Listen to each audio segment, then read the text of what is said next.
You're holding it right now, aren't you? That smartphone, that little rectangle, ever, like really stop to think where all the tiny bits inside actually come from. Mm, Forget assembled in China or whatever. I mean, the actual components, it's way more complex than just a label. absolutely. It's a whole global network. And that complexity is exactly why this potential news out of India is so interesting. Remember that date? April 28th, 2025? Yeah, that's when the story broke, right? About a possible big shift in their electronics manufacturing. Exactly. A potentially game-changing move, but maybe a bit of a risky one too. So the core idea is India's thinking about letting Chinese companies invest in their big electronics incentive scheme, the PLI. Yes, the production-linked incentive scheme. But, and this is the big but, only through joint ventures. They have to partner up with Indian firms. Ah, okay. So it's not like an open door, more like a conditional VIP pass? Kind of, yeah, a VIP pass with some pretty strict rules attached. They get access, maybe, but definitely not a free run. And for you listening, maybe checking your phone right now, this whole thing could actually, eventually change the tech you use, maybe even the price. That's the connection. So that's what we're digging into today. We want to unpack this news, look at the angles, figure out what it really means for India, for China, for the whole global electronics scene. Okay, let's get down to the nitty-gritty then. How would this actually work? What are the mechanics of this potential deal? Right. So the proposal sets clear limits for what they call critical components. I think the really core stuff. Chips, circuits, Chinese firms could invest up to 26% in a joint venture. 26%. Check. Okay. Still a minority stake. Definitely. And for most other components, it's even less capped at a maximum of 10%. Wow, just 10%. So they're really trying to keep control. That's the clear message. It shows they want the tech, especially for critical parts, but they're very wary of giving away too much influence. And who gets to, actually run the show in these JVs? That's crucial. The plan insists that management control stays firmly with the Indian partner. Think of it like the Indian partner gets to hold the microphone, they get to call the shots day to day. Makes sense. You bring in the expert, but you direct the project. What about getting approval? Is it simple? Oh, not at all. Yeah. Any Chinese investment would have to go through India's whole foreign direct investment, the FDI, approval process, and that means sticking to the strict Press Note 3 guidelines. Press Note 3, remind me, that's the one for countries sharing a land border, right? Put in place after things got tense. Exactly. It basically means extra government scrutiny, especially looking at security angles, for any investment coming from neighboring countries like China. It's a deliberate hurdle. Okay, so layers of control. Investment caps, Indian management, and strict government approval. And I remember reading something vital about sharing the tech itself. Absolutely non-negotiable. Yeah. Technology transfer is baked into the deal. The expectation is crystal clear. If Chinese companies want in, they have to share their manufacturing know-how, their processes with the Indian partner. So it's not just about money, it's about learning the secret sauce recipe, so to speak. Precisely. Yeah. It's not just build here, it's show us how you build it here. It signals a big push beyond just assembly towards building real indigenous tech capability. That's seen as key for the long run. Okay, understanding the mechanics helps, but the big question is why now? Given the history, why consider the shift? Yeah, you really need that backstory. Go back to April 2020. The Galwan Valley clashes happened. Right, relations between India and China really deteriorated then fast. Hit rock bottom, you could say, like a bad Wi-Fi connection dropping completely. And that directly led to India tightening up those FDI rules we just mentioned, particularly for neighbors. So China basically got put at the kids' table for investment. That's one way to put it. Stricter rules, more scrutiny. So yeah, the question is, why this potential change now? Is it suddenly rolling out the red carpet? Or is it more like a pragmatic handshake, but maybe with some suspicion still lingering? What's the thinking then? Well, you can't ignore China's sheer dominance in making electronics components. They're not just a player, they're the world champion. The Usain Bolt of circuit boards and semiconductors, maybe. Okay, fair comparison. And India in that specific area. India is still kind of warming up on the sidelines when it comes to high-end component manufacturing. Assembly, yes, they've grown hugely there, but making the actual core bits still heavily reliant on imports. Mostly from China, I assume. A very large chunk, yes. So India sees this as a potential shortcut. Leverage controlled Chinese investment and expertise to build up its own component ecosystem much faster. It's about boosting the value addition, right? Making more of the phone in India, not just putting it together there. Exactly. Right now, the value added in India might be around, say, 15–20%. The goal is to push that up significantly, maybe to 30–40% or even higher down the line. So yes, more of your phone's fancy bits actually made in India. And this ties directly into that PLI scheme we mentioned earlier, the production-linked incentive. Correct. The PLI scheme, launched back in March 2020, is India's big play to become a global manufacturing hub. It's like trying to convince the world your local bakery can rival Paris's best patisseries. How does it try to do that? It offers cash incentives. Basically, companies get 4% to 6% back on their incremental sales if they manufacture specific goods, including electronics, within India. It's a direct financial sweetener. And has it worked? For electronics, specifically. It's definitely had an impact. Electronics manufacturing has seen something like a 23% compound annual growth rate. Pretty impressive. Production hit around $76 billion back in 2019-20, and it's created jobs. Over 2 million, they say. So good progress on assembly and overall production value. Yes, attracting the big names, getting factories set up for assembly.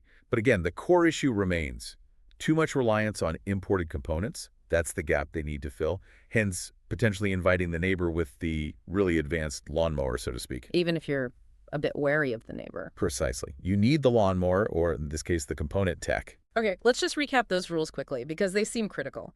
The equity cap's 26% critical, 10% other, designed to keep Indian firms in charge. Absolutely. Nobody wants a guest who comes in and immediately hogs the remote control, right? Keep the Indian partner firmly in the driver's seat. And the management authority reinforces that. Like in a Bollywood movie, the Indian lead directs the plot even with international co-stars. Good analogy, yes. And then the FDI approval through the DPIIT using Press Note 3 adds that government and security check layer. Very thorough. And the tech transfer mandatory, like getting a masterclass from Hogwarts, but with semiconductors instead of spells. Something like that. It's about learning the magic. And they're even talking about making visas easier for Chinese tech experts needed for these projects. Fast-tracked visas. That certainly signals they're serious about getting that expertise in. It's a practical step. Nothing says welcome, please share your knowledge, like cutting through some bureaucratic red tape. So the whole framework seems designed to get the benefits while managing the risks. Inviting the world-class chef, but making sure they only cook what's on your menu using your kitchen rules. That captures the balancing act pretty well, I think. Okay, but turn it around. Why would China agree to this? To these caps, the controls, the mandatory tech sharing, they're the dominant player globally. That's the key question, isn't it? It's a mix of pull and push factors, I'd say. What's at the pull? The sheer size of the Indian market. You're talking 1.4 billion people. That's a massive, growing consumer base for electronics. Hard to ignore. Plus, the PLI scheme offers actual cash incentives. Money talks. Okay, market access and subsidies. Makes sense. What about the push factors? That's more about the global picture. The ongoing shifts in supply chains, the U.S.-China trade tensions, this whole China plus one strategy companies are adopting. Right, the idea of diversifying manufacturing away from just China. Exactly. It puts pressure on Chinese companies, too. Yeah. They need to make sure they aren't overly reliant on one market or caught out by geopolitical shifts. India presents a huge, growing alternative market. So if they don't play ball under India's rules, they risk missing out entirely as India's market grows and potentially becomes a bigger manufacturing hub itself. That's the calculation they'd have to make. Stay out and potentially lose market share to competitors who do set up JVs in India or come in under these conditions and still get a piece of the action. It's a strategic decision for them, too. This really goes way beyond just cheaper gadgets for us, then. What are the bigger stakes here for India's whole manufacturing dream? Oh, absolutely. This isn't just about tinkering with costs. It's fundamental to India's ambition. Think of India's electronics industry, like maybe a talented teenager who's great at following recipes. Precisely, that's the assembly part. Okay. But they haven't quite mastered cooking from scratch yet, creating their own recipes. That's the design and component manufacturing piece. This is about learning to cook from scratch. Moving up the value chain, essentially. That's the goal. Create a more self-reliant supply chain, one that's globally competitive, not just for assembly, but for the high-value components too, moving beyond just putting things together. And we've seen some positive signs already, haven't we? FDI numbers look decent. Yeah, for the fiscal year 2022-23, India pulled in around $71 billion in FDI overall. And its share of global electronics manufacturing, while still small, has grown from about 1.2% in 2014 to maybe 3.75% by 2021-22. It's moving, but they want to accelerate that dramatically. And jobs. That's always a huge factor. Huge. The PLI scheme overall across sectors has big job potential. For electronics, the estimates are something like 200,000 direct jobs and maybe another 800,000 indirect ones over 5 years. That's significant. But it's not all smooth sailing. There are criticisms, potential downsides being raised. Definitely. National security is probably the biggest red flag for critics. Electronics are everywhere, right? Consumer goods, critical infrastructure, defense. Bringing in tech and investment from a geopolitical rival, even under controls, raises concerns about vulnerabilities. Understandable given the history and current tensions. What else? There's the question about the type of jobs. Are they mostly low-skill assembly jobs? Or will this truly create high-skill, high-value manufacturing and R&D roles? Also, some economists, like Raghuram Rajan, have questioned if schemes like PLI genuinely build deep, sustainable growth, or if they're more of a surface-level boost.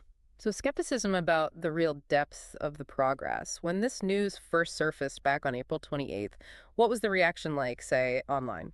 It was really mixed. Looking back at platforms like X, you saw excitement from some people. Great, tech transfer, this will boost India, that kind of thing. The optimistic view. Yeah. But then you also had a lot of caution, people wondering about, back-end negotiations, the timing, questioning if India could really maintain control, voicing those security concerns, a real split in reactions. So hope mixed with a healthy dose of wait and see. And for you listening, how does this actually connect back to your life? Well, potentially in a few ways. If it works well, maybe you see cheaper phones or laptops down the line because more is made locally. More jobs could boost the economy overall, which helps everyone. But the flip side, If the risks aren't managed security issues, or maybe the tech transfer doesn't really happen effectively, then the benefits might not materialize, or there could be other problems. It really feels like, as you said earlier, a high-stakes gamble for India. and India's not making this move in a vacuum, is it? Globally, everyone's rethinking supply chains. Exactly. That's the crucial context. The pandemic really hammered home the risks of having all your eggs in one basket, manufacturing-wise. Yeah. So you see the U.S., Japan, the EU, everyone looking to diversify to build more resilient supply chains, De-risking, essentially. de-risking building redundancy. And India is positioning itself to be a major part of that shift. Their whole Make in India push and the PLI scheme within that are designed to attract exactly that kind of diversification investment. Have other countries tried similar things, using foreign investment, maybe even JVs, to get technology? Oh yes, China itself famously used joint ventures for decades to absorb foreign tech and build its own industries. It was a core part of their strategy. You can also look at places like, say, Kenya, using FDI in the energy sector to bring in expertise. So there are precedents. How is India's approach maybe different? The big difference seems to be the level of control India is trying to maintain from the outset, those strict equity caps, the management control clause, the mandatory tech transfer. It feels like they're trying to learn from history, perhaps, Yeah. and set very specific terms to maximize India's benefit while minimizing dependency. It's a very controlled engagement they're proposing. So where does this stand now? Is it a done deal or still being finalized? It's still in the works. The government is reportedly finalizing the details. The official guidelines haven't been issued yet. So it's not policy yet. But what's the general feeling among industry watchers? Optimistic? Wary? I'd say cautiously optimistic is probably the best description. The PLI scheme has attracted big names. Apple, Samsung, Dell, they're all expanding manufacturing in India.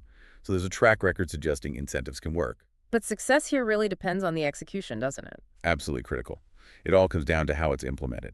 Does the tech transfer actually happen in a meaningful way? Can Indian companies genuinely absorb it and build on it? Can they do all that while managing the security risks? That's a trillion rupee question, maybe. And if they get it right, the upside for the average Indian. Potentially significant. More jobs, as we said. Possibly more affordable electronics eventually. A stronger domestic industry. More resilient economy overall.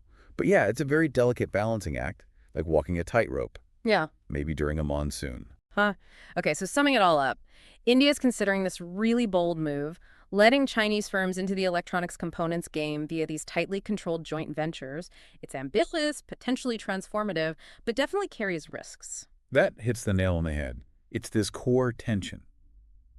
needing the tech and investment to build a world-class domestic ecosystem versus managing the very real security and dependency concerns that come with involving a major geopolitical competitor. So for you listening, maybe glancing at your phone again, the big question to ponder is, will this calculated risk pay off? Will it launch India into the big leagues of electronics manufacturing? Or are the challenges, the complexities, the security tightrope just too much? It's definitely a story to watch. As the official guidelines come out, as deals potentially start happening, we'll get a clearer picture. It's going to shape India's tech future, its economy, and its place in the world for years to come. So keep an eye on it, form your own thoughts as it unfolds.